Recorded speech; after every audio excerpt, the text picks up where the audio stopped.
Olá! Hoje vamos explorar juntos uma afirmação que, nossa, ecoa a fundo. Somos de Deus. Parece simples, né?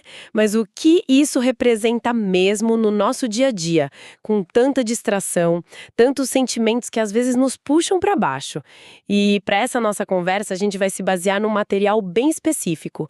É o capítulo 84 do livro Vinha de Luz. Um livro recebido, por Chico Xavier e atribuído ao Espírito Emmanuel. E ele se inspira num versículo da primeira epístola de João.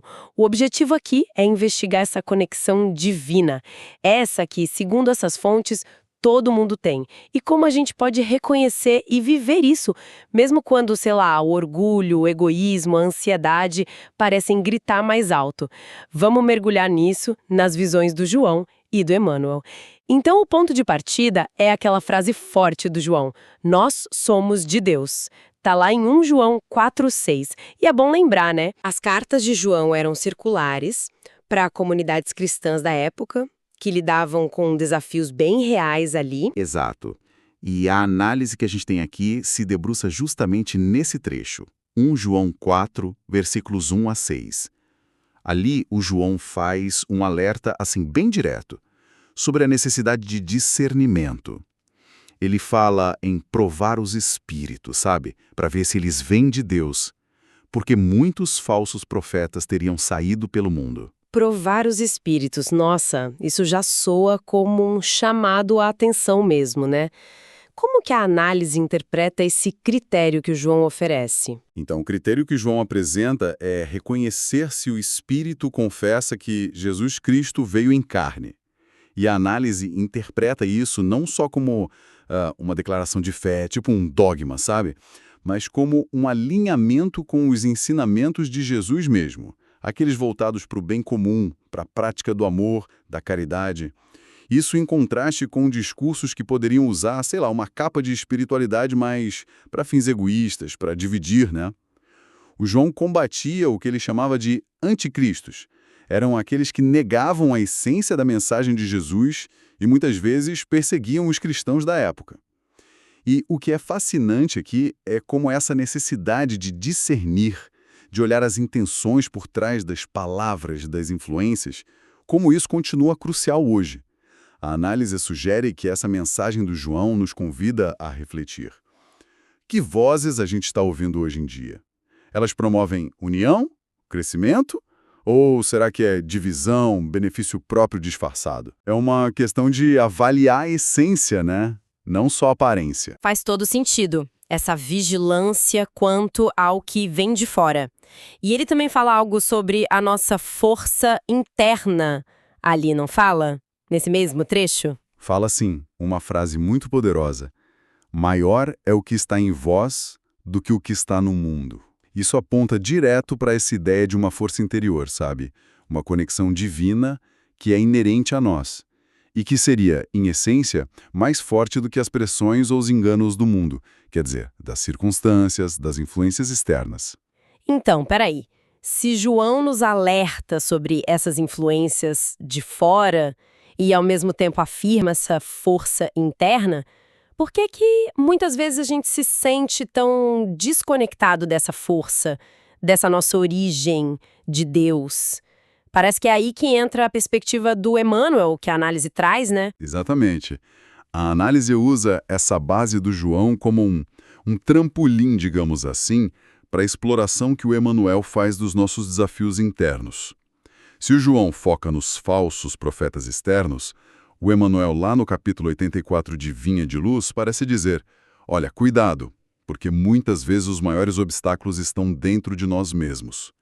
Ele descreve como certos sentimentos nos prendem no que ele chama de círculos menos elevados da vida. Círculos menos elevados.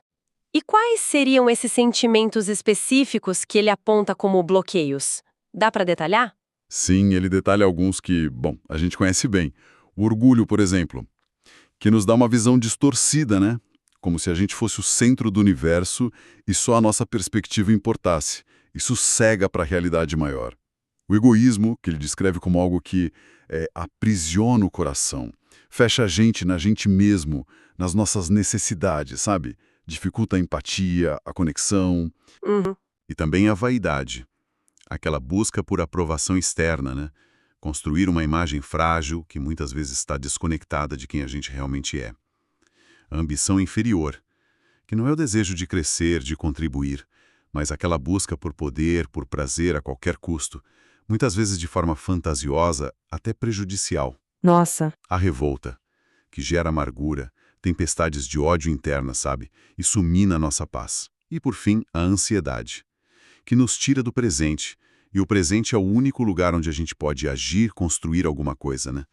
A ansiedade faz a gente viver num futuro incerto, ameaçador muitas vezes, e isso desgasta a nossa energia vital. É interessante, todos esses sentimentos parecem girar em torno de uma supervalorização do eu, né? Ou então de um medo que paralisa a gente. Emmanuel sugere então que são essas atitudes internas que nos fazem sentir separados da tal paternidade celeste. É isso. Precisamente. A análise sugere que, segundo Emmanuel, esses sentimentos criam uma espécie de ruído interno, uma névoa que atrapalha a nossa percepção daquela conexão divina que o João afirmava.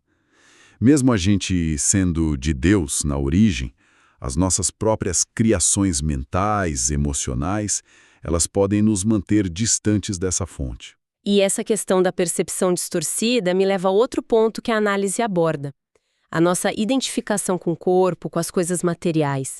Emmanuel parece dizer que isso também contribui para essa desconexão, certo? Sim, esse é um ponto central na reflexão dele.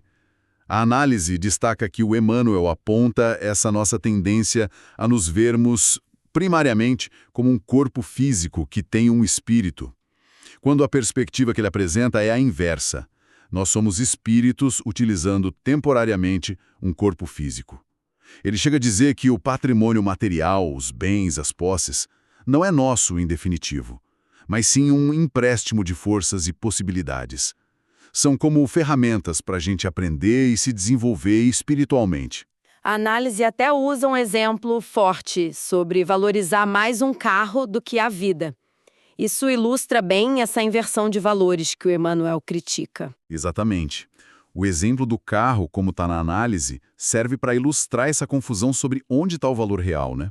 O corpo é um veículo claro, indispensável para a experiência terrena. Permite interagir, aprender, superar desafios. Os bens materiais podem ser ferramentas úteis, facilitadores com certeza. Mas quando o foco se desloca tanto para a ferramenta, seja o carro, o corpo, o dinheiro, a ponto da gente negligenciar o usuário, que é o espírito, e o propósito da jornada, que é o aprendizado, a evolução moral, aí acontece essa inversão. A gente passa a defender a ferramenta com mais força do que a própria vida ou os valores espirituais. Emmanuel diria que ficamos, assim, distraídos, enganados, cegos, presos na ilusão da posse material, esquecendo que tudo isso é passageiro, serve a um propósito maior. Puxa, essa perspectiva muda bastante a forma como a gente olha para as dificuldades e até para os bens que tem. Mas a análise também mostra que o Emmanuel não pinta um quadro só de dificuldades, né? Ele vê um propósito até nas experiências mais dolorosas. Sim, e isso é crucial. A análise ressalta que Emmanuel vê as experiências desafiadoras da vida, o trabalho árduo, as dores, as doenças, a própria morte física. Ele não vê como punições, mas como oportunidades. Como mecanismos que nos sacodem, sabe? Nos forçam a reavaliar nossos caminhos, nossos valores. São essas experiências que, muitas vezes, nos impulsionam a buscar zonas mais altas de compreensão e a perceber, talvez pela primeira vez de forma mais profunda, que somos de Deus, que a nossa essência transcende as dificuldades aqui da Terra. Entendi. Então, juntando as peças aqui. O João nos alerta sobre as distorções que vêm de fora e nos lembra da nossa força interior. O Emmanuel detalha as armadilhas internas que nós mesmos criamos e que nos enfraquecem, mas também aponta que as próprias dificuldades podem ser catalisadoras de crescimento. Como que a análise amarra essas duas pontas? Qual a ligação? A análise propõe uma síntese bem interessante. A gente tem, por um lado, as influências externas negativas, os falsos profetas do João, que hoje a gente pode interpretar como discursos enganosos, ideologias materialistas, etc. Por outro lado, Temos nossas próprias fragilidades e negatividades internas, orgulho, egoísmo e por aí vai, que o Emmanuel descreve. Ambas as coisas nos afastam da nossa essência divina. A análise sugere que esses dois aspectos estão, na verdade, interligados. Mais do que só identificar os problemas, a análise destaca os antídotos que a gente pode cultivar, baseados nos ensinamentos do Emmanuel e na lógica do bem comum de Jesus, né? Contra o orgulho, a humildade, de reconhecer que a gente não sabe tudo. Contra a vaidade, a modéstia e a busca por valores reais e não só aparências. Contra a raiva e a revolta, a calma, a serenidade. Contra a ambição inferior, a abnegação, o foco no serviço. Contra a ansiedade, a paciência ativa e a confiança, agindo no presente. E contra o egoísmo, que parece ser a raiz de muitos males, a prática constante do desprendimento, do altruísmo, da generosidade, da empatia. Cultivar esses antídotos parece ser a chave, então. E a análise introduz um conceito bem forte nesse ponto, a ideia de sermos co-criadores. O que isso quer dizer nesse contexto? Esse é um ponto fundamental que a análise levanta. A ideia de sermos co-criadores. Significa que não somos só receptores passivos da vida, sabe? Nós ativamente geramos nossa realidade interna, nossos pensamentos, nossos sentimentos, nossa energia vibracional. E essa realidade interna, ela não fica contida só na gente. Ela transborda, afeta o ambiente e as pessoas ao nosso redor.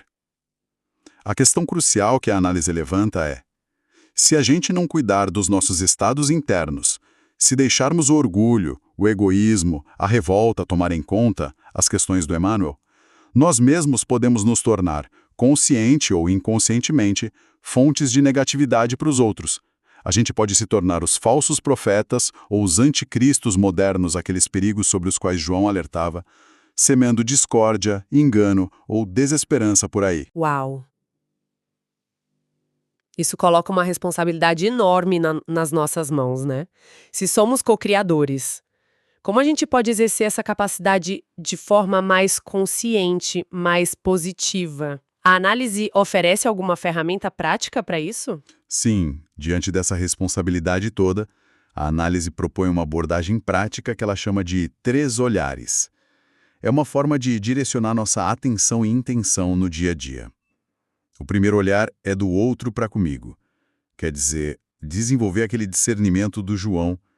O que eu estou absorvendo do mundo, das pessoas, das informações? Qual a intenção por trás do que me é oferecido, seja intelectual, emocional, energeticamente? É um convite a filtrar conscientemente o que a gente deixa entrar no nosso campo mental e emocional. Certo, filtrar o que entra. E o segundo? O segundo olhar é de mim para comigo mesmo. Esse é o foco interno do Emmanuel. Quais são as minhas reais intenções no meu processo de crescimento? Estou buscando autoconhecimento, equilíbrio emocional, desenvolvimento espiritual, físico, de forma genuína. É um chamado para a autoanálise, para o autocuidado responsável. Entendi. E o terceiro? O terceiro olhar é de mim para com o outro. Aqui a gente avalia a nossa ação no mundo, nossa cocriação externa. O que eu estou oferecendo? Qual a intenção por trás das minhas palavras, das minhas ações, do meu trabalho, da minha ajuda, seja material, intelectual, emocional? Estou contribuindo para o bem-estar coletivo ou só para os meus interesses? É essa a reflexão. Esses 3 olhares parecem bem práticos mesmo. Sim, essa prática dos 3 olhares, segundo a análise, nos ajuda a navegar as oportunidades da vida de forma mais consciente. Lembra da passagem que a análise cita de Mateus 5,45? Que Deus faz o sol brilhar sobre bons e maus. As oportunidades, as experiências, elas são para todos. A diferença está em como a gente responde a elas. Com qual nível de consciência, com qual intenção. Estar atento a esses 3 olhares nos ajuda a alinhar nossas ações com aquela essência divina que a gente afirma possuir. Fazendo uma retrospectiva rápida da nossa conversa. Partimos da afirmação somos de Deus, né? Um lembrete da nossa origem, da nossa força espiritual.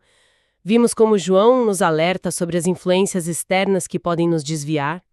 E como Emmanuel detalha as barreiras internas, orgulho, egoísmo, ansiedade, que nós mesmos erguemos e que nos desconectam dessa fonte.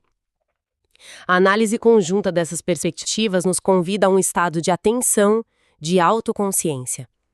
Reconhecer nosso poder e nossa responsabilidade como co-criadores parece ser fundamental.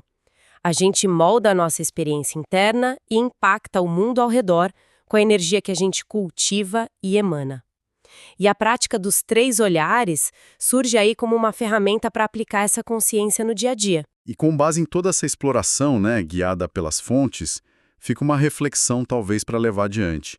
Se a gente começa a entender intelectualmente que somos de Deus, que temos essa capacidade co-criadora, e que existem antídotos como humildade, paciência, altruísmo, para combater nossas sombras internas, o orgulho, a ansiedade, o egoísmo, qual é o próximo passo, Como a gente pode ativamente, no meio da rotina, das pressões, das pequenas irritações diárias, como escolher cultivar esses antídotos?